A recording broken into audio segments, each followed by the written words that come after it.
before we start, can you please lead the prayer, Joshua? In the name of the Father, and of the Son, and the Holy Spirit. Amen.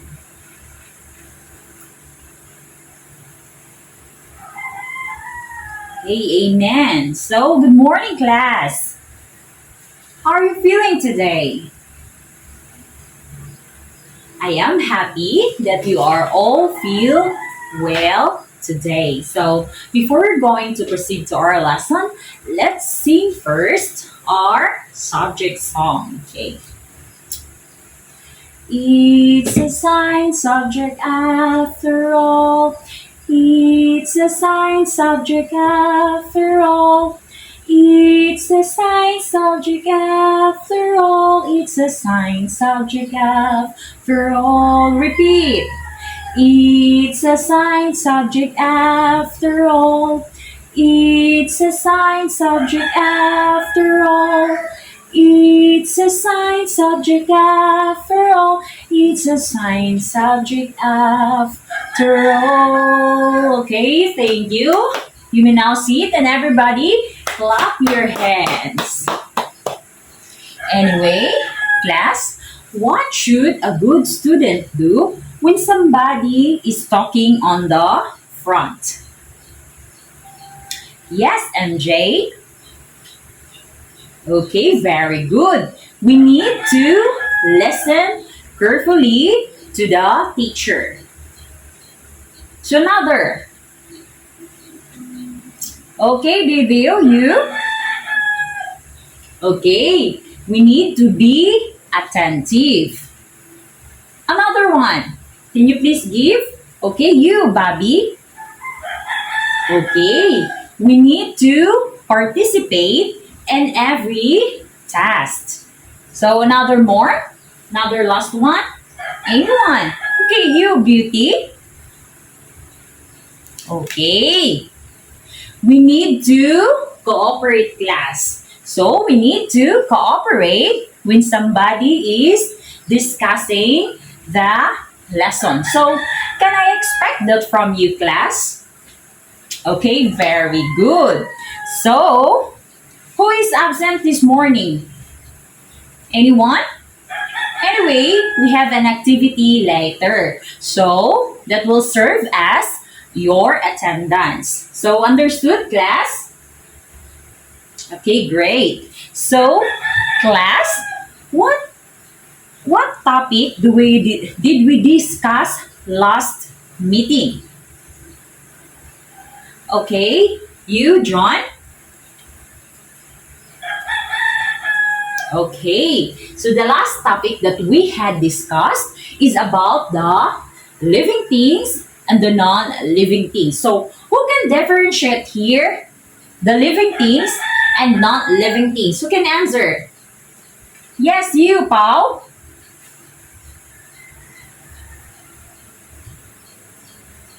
Okay, excellent, Pauline. Living things breathe, eat, grow, move, reproduce, and what more? They have senses. So while non-living things, they are not capable of such functions. So now, can you please give me an example of living things? Yes, you, John.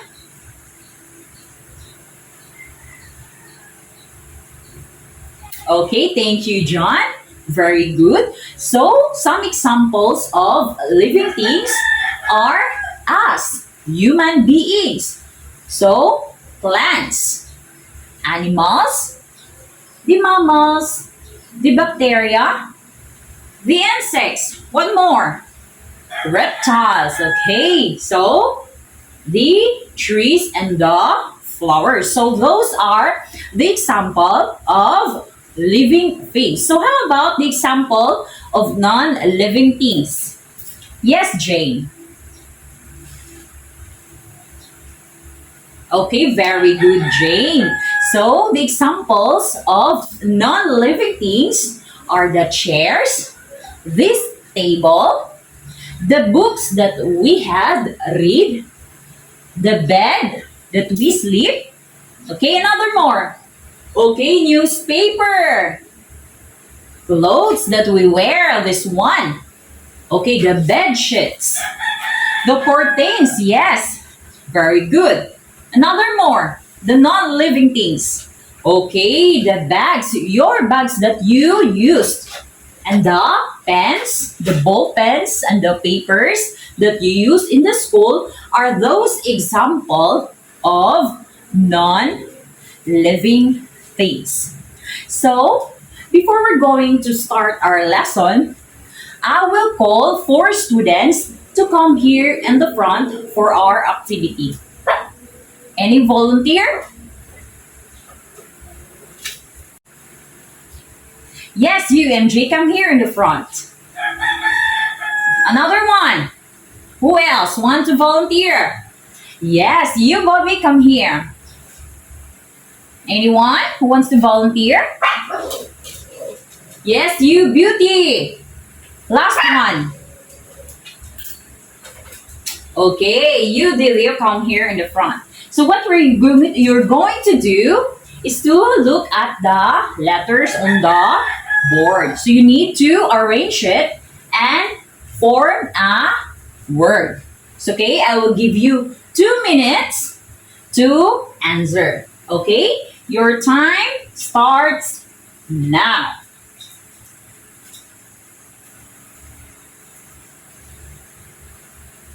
So, Nicole, what is the arranged word on the board? Okay, very good, Nicole. It is solar system. So, based on the activity that we had, so what do you think is our topic for this morning? Very good, class. Our topic for this morning is all about the solar system. So, but before we're going to proceed to our lesson, let's read first the objective of this lesson. Okay?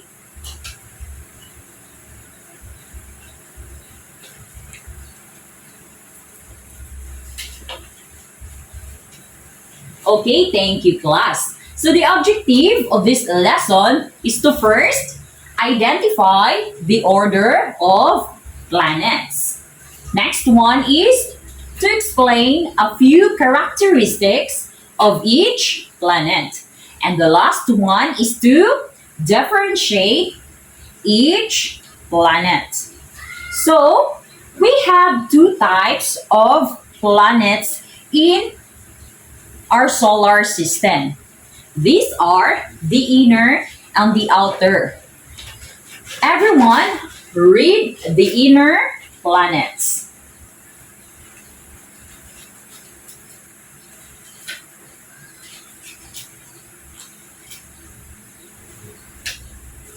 Okay, thank you, class. So, the inner four planets closest to the sun are the Mercury, the Venus, the Earth, and the Mars. So, they are often called the terrestrial planets because their surface are rocky. So, can you please read the outer planets?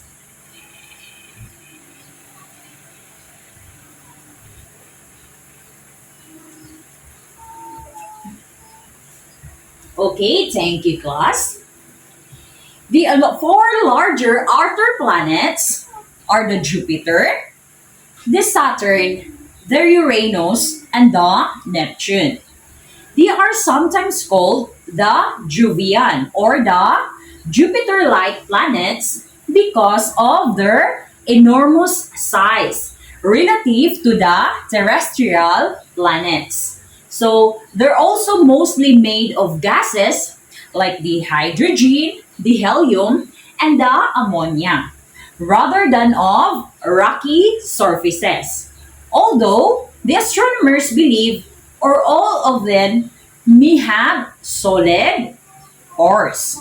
Okay, so let's start now in the planets in the solar system.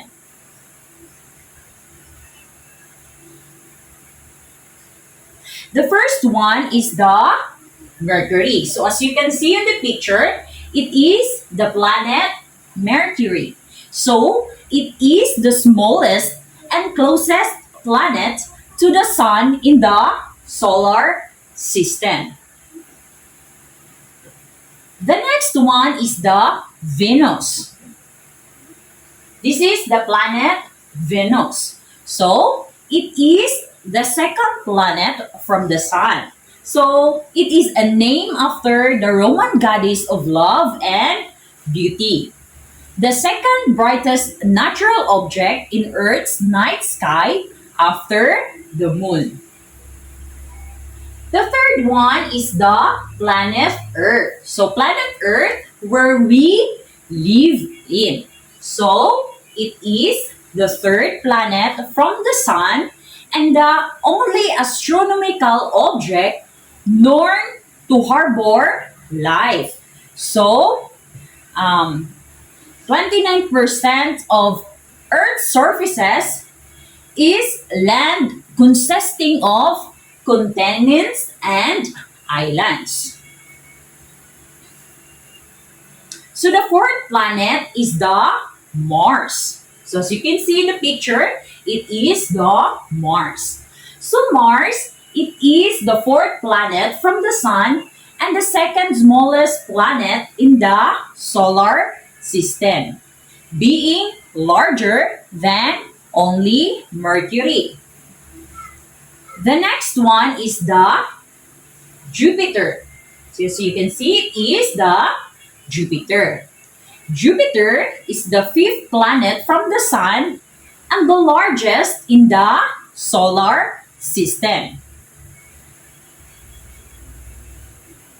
Next is the Saturn. So Saturn. It is the sixth planet from the sun and the second largest in the solar system after Jupiter. So it is a gas giant with an average radius of about 9 times that of Earth. So the next one is the planet Uranus.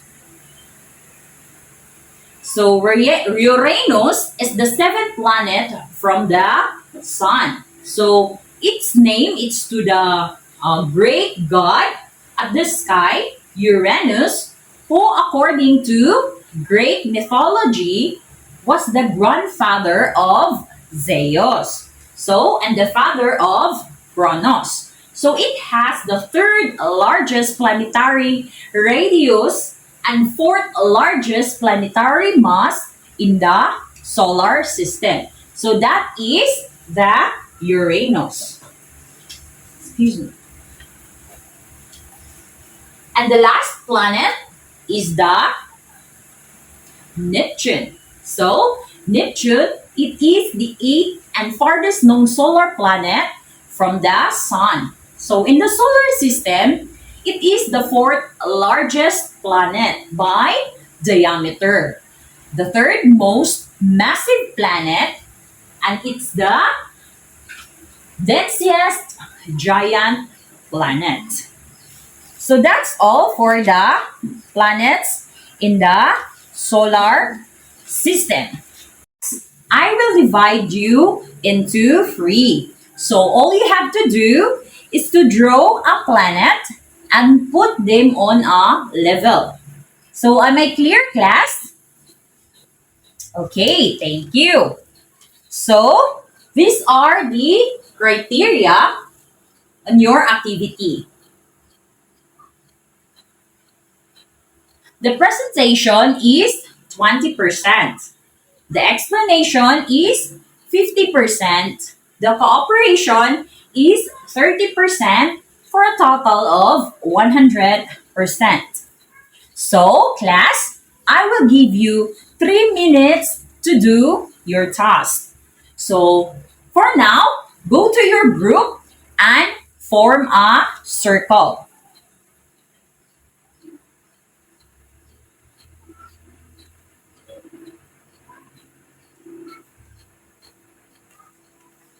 Okay, so are you all finished? Group one, two, three, are you all finished? Okay, so since we are all finished, group one, two, and three, you may present your task in the front now, or you can choose a leader who will going to explain about your activity. Okay, first is the group one.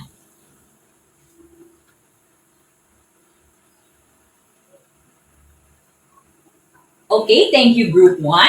So, the group two.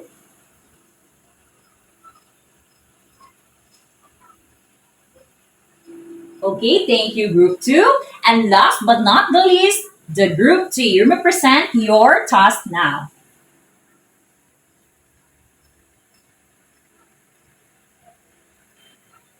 Okay, thank you, class. Group one, two, and three. So let's give hands to group one, two, and three. Okay, so I will give ratings to each group. Group one get a 90%. So everybody clap. While group two, I'll give 89%.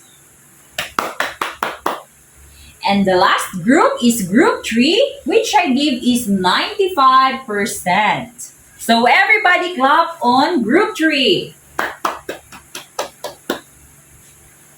So, in what planet do people live in?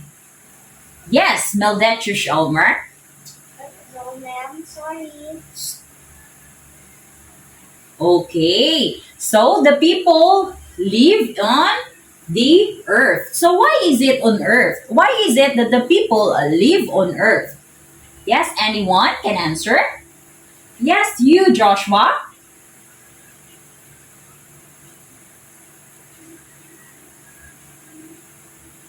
Okay, very good, Joshua. So, people live on earth because earth is the right distance from the sun.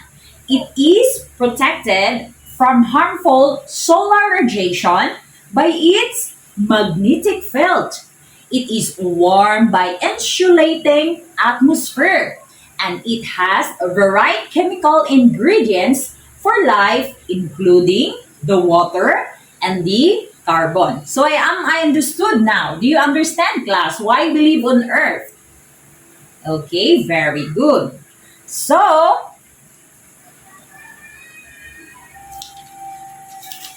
what is the most hottest planet in the solar system? Who can answer my question? Yes, you, Jay. Okay, so very good. The most hottest planet in the solar system is the Venus.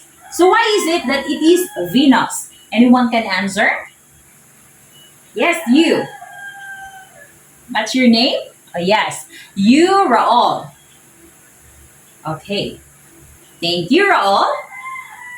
Venus is the most hottest planet in the solar system because even though Mercury is closer to Sun, Venus is the hottest planet in the solar system.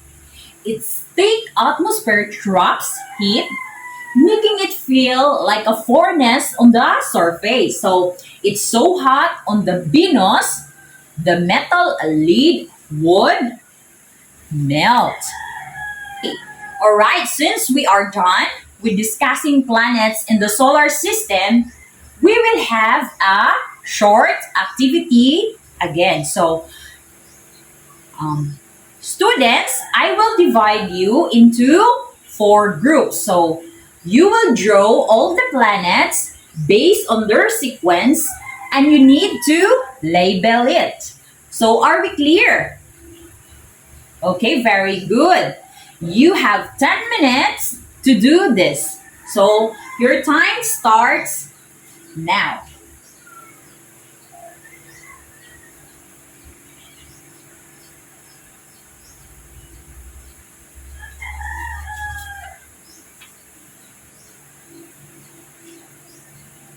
Okay, so are you all done, class? Okay, you may present your task now, your activity now. So from group 1, 2, 3, and 4, you may present now. Now, class, we will have a short quiz. I will give you this test paper. Okay?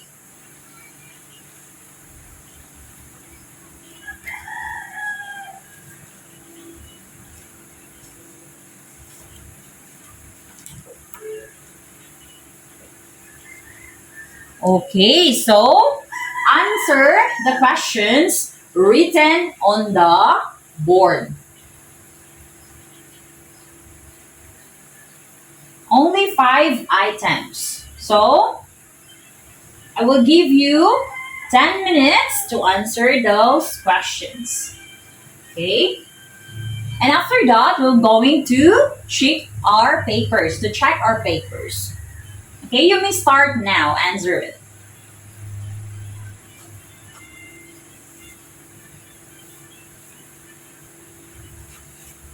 Okay, are you all done, class? Okay, you can now exchange your paper to your seatmates. So we're going to check our papers. Okay, number 1 question. What is the last planet in our solar system? A. Neptune. B. Jupiter. C. Uranus. So anyone can answer? Okay, yes, you, MJ. Okay, very good. The answer is the Neptune. It is the last planet in our solar system. Okay, number 2. Who wants to volunteer to answer? Yes, you, Bobby.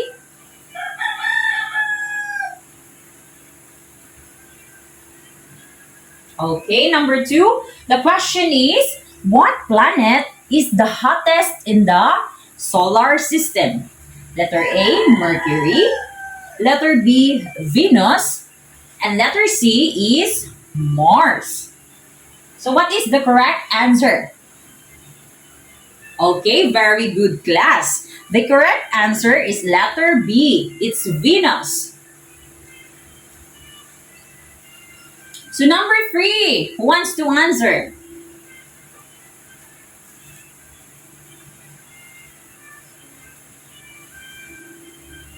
Okay, the question number 3 is, what is the 6th planet from the sun? A, the Saturn. B, Jupiter. And letter C is the Uranus. So what is the correct answer in number 3? Okay, very good, class. It is letter A. It is the Saturn. The Saturn is the 6th planet from the sun. Number 4. Okay, who wants to answer? Yes, you, Kael?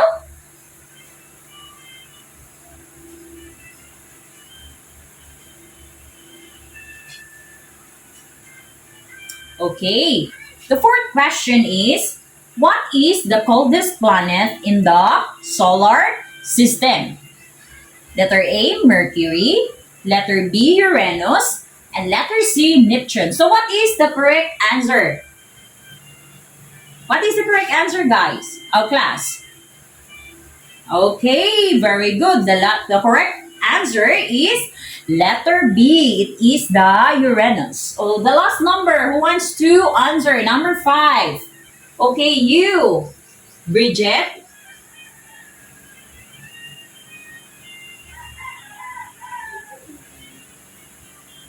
Okay, thank you, Bridget. What is the largest planet in our solar system at 11 times the size of the Earth?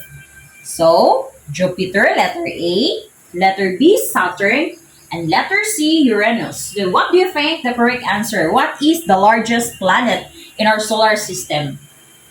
Okay, very good. It is the Jupiter, letter A. So who among got you here? Got 5 points. Wow, very good. So, Joshua, you got 5 now. Okay, how about 4? Yes. Okay. So anybody got 3? Okay. 1 only. Okay. So, as I can see, mostly of the class got 5 highest score. So, it is well explained. It is I know that you understand our class for this morning. We're going to end our lesson for this morning. Kindly get your science notebook and write it on the in your notebook. It is your assignment and you need to answer it, okay?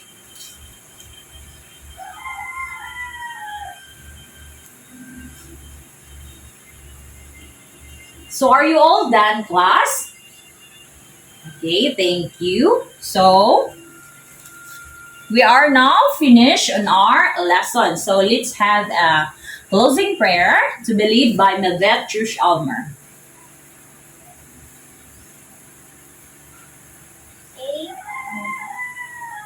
Okay, amen. So goodbye, class. I hope you are all good today. Goodbye, class.